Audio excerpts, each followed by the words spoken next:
Bon, salut tout le monde, ça fait plaisir de se retrouver au bord de l'eau, donc autour d'un magnifique lac. Comme je vous ai dit dans les précédentes vidéos, j'essaierai de pêcher plus souvent les lacs et moins souvent les rivières, même si c'est vraiment mon petit rayon, les rivières et les fleuves. Donc là, on se retrouve autour d'un lac qui je suis déjà venu pêcher en mois de juillet et j'ai une mauvaise expérience, hein, donc des personnes étaient ivres sur le poste à côté, m'ont empêché d'exploiter mon poste correctement, donc j'ai très vite remballé. Donc là, la saison de l'automne est bien arrivée ici, c'est bien froid, ils ont prévu, je pense, 17 degrés là pour cet après-midi, et l'eau est à peine à 15 degrés, à peine. Donc les gens sont moins courageux, viennent moins faire la fête autour des lacs. Donc pour moi, c'est vraiment la meilleure saison qui commence, comme beaucoup de personnes d'entre vous, comme je vois sur les réseaux sociaux. Donc on se retrouve autour de ce lac, donc là il est à peine 9h, je viens seulement de faire m'installer, car je suis parti de chez moi à 7h, et j'ai 45 minutes de route environ, et il fallait que je sonde, hein. J'ai utilisé le zipper pour sonder un peu tout ce qui se passait devant moi, trouver un peu les zones de pêche qui peuvent m'apporter un poisson aujourd'hui. J'espère vraiment toucher un dans la journée. Donc j'ai un carpiste à côté de moi qui exploite 4 cannes, donc lui il pêche vraiment dans les herbiers là en face de moi. Alors là, moi j'ai décidé de mettre 2 cannes derrière les herbiers. Là il y a une petite cassure avec un petit plateau, j'ai essayé d'exploiter ça. Et ma canne de droite, elle j'ai mis en plein milieu des herbiers. Donc malheureusement je ne peux pas utiliser les embarcations, donc le flotte tube je ne pouvais pas l'utiliser. Donc j'ai fait ça à la frappe et à l'aide du dipper pour essayer de positionner du mieux possible ma ligne de droite entre les herbiers. Donc voilà. Ensuite pour les appâts, bon bah tout simple, là, je suis parti sur du carnet. Ici il y a pas mal d'écrevisses, tout ça dans l'eau. Moi qui est fan de Scopex, là je l'ai retiré pour cette pêche. Puis il est temps de changer aussi d'appât, de varier. Donc là je suis parti sur de la carnet. Et j'ai mis une canne à la Tiger Nuts sur le plateau là-bas, juste derrière. Pourquoi pas la graine, je ne sais pas s'il est pêché ou surpêché à l'année. Bon, je pense pas parce qu'il est vraiment perdu. Et pour trimballer le matériel, c'est pas évident. En tout cas, merci pour la dernière vidéo, la pêche en montagne, elle vous a beaucoup plu. Il y a eu beaucoup de vues en très peu de temps, beaucoup de j'aime, beaucoup de retours de votre part pour me féliciter de cette vidéo, de cette pêche. Ça me fait chaud au cœur. Moi, ces vidéos, je le fais vraiment pour partager mes sessions et ce magnifique paysage encore qui est aujourd'hui. Je vous montrerai, vous verrez tout le long de la vidéo avec le drone et différentes vidéos avec la caméra. Et j'espère vraiment vous présenter un magnifique poisson de ce plan d'eau. Il doit vraiment en avoir. J'en suis convaincu. Mon objectif aujourd'hui, c'est de vous montrer un poisson et vous donner une belle vidéo pour que je puisse vous faire évader un peu là, vous qui êtes au fond de votre fauteuil chez vous ou dans votre baie de chair sur une session de pêche. Voilà, donc une session de pêche aura lieu peut-être en mois d'octobre sur une grosse rivière ou un fleuve, le Rhône, hein, qui est pas très loin de chez moi. Suivez-moi sur les réseaux sociaux, vous en saurez plus dans les semaines à venir. Pour l'instant, je vous laisse sur cette vidéo et je te dis bonne vidéo.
Un peu le tour de ma berge. Donc là ça fait une petite heure qu'on pêche et il y a énormément de coquillages, hein, comme vous pouvez voir ici. Certains qui sont pas encore ouverts, ils sont encore pleins, mais vraiment énormément. Donc je suis parti sur les appâts du coup carnet, hein, donc comme j'ai vu les écrevisses, pas mal de petits coquillages, je suis parti sur du carnet, mais la couleur blanche. Hein, la couleur blanche, il va vite rappeler aussi toutes les grosses taches de coquillage blanc qu'il y a au fond là, de ce lac. Donc je pense que le côté blanc de l'appât peut être très intéressant à exploiter sur ce lac d'un point de vue visuel, hein, les grosses taches. Donc j'ai mis des sticks avec des bouillettes pleines et broyées, pour vraiment que ça se répartisse bien. Donc pour l'instant, bon, ça ramène rien. Les conditions climatiques ont bien changé. Ce matin, il n'y avait pas beaucoup de vent, gros soleil. Là, beaucoup de vent frais. Et ça s'est couvert d'un coup. Donc il fait un peu plus frais quand même, ça je le ressens.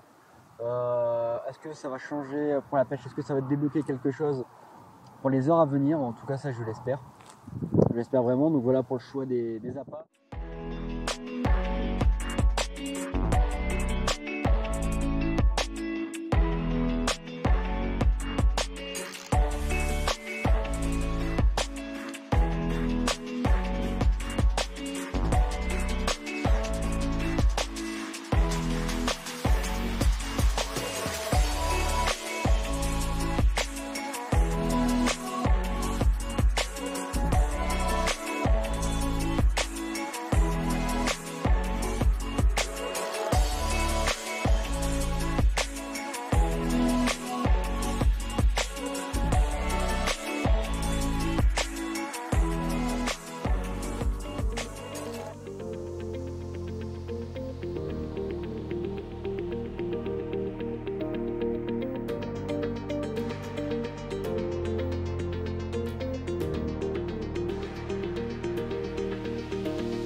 Pour la canne de gauche, je vais partir sur une bouillette une bouillette carnet couleur blanche avec une petite tiger à l'extrémité.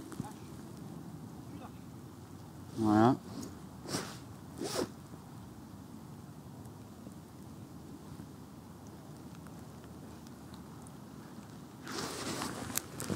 Voilà ce que ça donne, le résultat final. Voilà, je trouve que c'est très présentable sur une tresse gainée. Un plomb, bon là j'ai mis un plomb assez lourd, le fond est assez mou, ça rentre bien dedans, sur lequel je vais venir mettre un gros stick de bouillette broyée, comme je dis, bien blanche, pour rappeler un peu les coquillages et carnet. Donc là je le croche tout simplement, voilà, de manière vulgaire ici, hein, au bout de l'hameçon. Après je le jette juste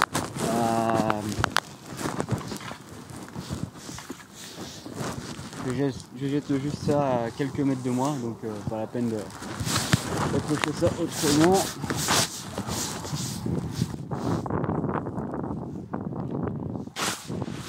Là, je suis légèrement sur ma gauche. J'ai mon repère sur la berge d'en face.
là il est 14h10, je termine la vidéo dans la voiture car le vent il est vraiment levé, puis là de toute façon il est temps que je parte.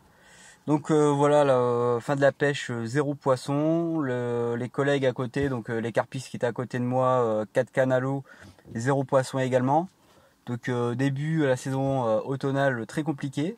Enfin très compliqué, voilà, je suis resté quand même que quelques heures. Ça m'a permis de voir un peu la topographie de ce lac. J'y retournerai dans un mois et demi je pense, parce qu'entre deux j'ai d'autres projets qui sont en train de venir à grands pas, donc des pêches dans des lieux assez prometteurs et surtout très loin d'ici, pas très loin du côté du Rhône, du Gard, etc. Donc d'autres projets qui arrivent, donc j'aurai pas le temps de venir ici les semaines à venir. Donc aujourd'hui, capot, ça arrive à tout le monde. Je vous présente pas de poisson sur cette vidéo, mais en tout cas je vous embarque dans ma pêche, dans ces paysages encore une fois magnifiques, ce plan d'eau magnifique. Donc il y a des images de drone qui remontent au mois de juillet. Donc ça fait cette fameuse pêche où j'étais emmerdé avec les gens un peu ivres, un peu bourrés qui étaient juste sur ma gauche. Donc j'ai utilisé les images de drone de cette fois-ci, car aujourd'hui de toute façon il y avait trop de vent pour utiliser le drone. Donc comme ça vous donne un aperçu un peu d'où je pêche, d'où je vis. Pareil, donc il y avait pas mal d'herbiers, donc moi je serais intéressé que vous me dites en commentaire comment vous abordez vos pêches avec énormément d'herbiers. Moi ça m'intéresse. Là ici j'ai les collègues à gauche pêchaient dans les herbiers, ils ont rien fait. Moi j'ai pêché bien plus loin des herbiers avec un peu plus de profondeur, j'ai rien touché non plus. J'ai vu un poisson sauter sur ma droite, je suppose une carpe. Voilà, c'est la seule activité de la journée que j'ai vue. Donc fin de la journée, tout est remballé comme vous voyez. Je rentre chez moi, c'est parti pour 40 minutes de route. Et merci d'avoir visionné cette vidéo. N'hésite pas à t'abonner, d'autres vidéos vont venir où là il y a de fortes chances que j'ai du fiche, parce que je vais y rester plusieurs jours sur mes pêches. Parce que là c'est vrai que les pêches rapides, les pêches de journée c'est bien, mais bon c'est compliqué quand même pour faire des poissons. Donc là on est sur un lac de 2 hectares, ça reste grand quand même. Bon, c'est pas le lac du Der, qui d'ailleurs, je fais une parenthèse sur Facebook, vous pouvez voir qu'il y a une pétition par rapport au lac du Der, par rapport à une usine qui va s'installer, qui va polluer donc la Seine, la Marne et le Der. Donc je pourrais en parler avec vous, mais ça va prendre beaucoup de temps, donc cette vidéo va durer beaucoup plus longtemps que prévu. Mais allez-y, la pétition, faites-le, allez voir ça sur ma page, allez voir partout. Si vous trouvez que c'est une bonne cause, une cause juste, alors on compte sur vous. Donc voilà pour la petite parenthèse. Et puis pour revenir sur la pêche, donc c'est comme des grands lacs, il faudrait faire plusieurs pêches de journée pour vraiment voir comment le poisson se comporte. Et comme les nuits c'est interdit, comme beaucoup de plans d'eau par chez moi, beaucoup sont interdits. C'est frustrant pour un pêcheur comme moi, c'est frustrant. Donc on fait que des pêches de journée et obligé de partir dans d'autres départements beaucoup plus loin pour faire des pêches de nuit. Enfin bref, les gens qui vivent dans ma région comprendront. Donc en tout cas merci, la dernière vidéo vous a plu, donc ça fait plaisir. N'hésite pas à t'abonner et je te dis garde la pêche.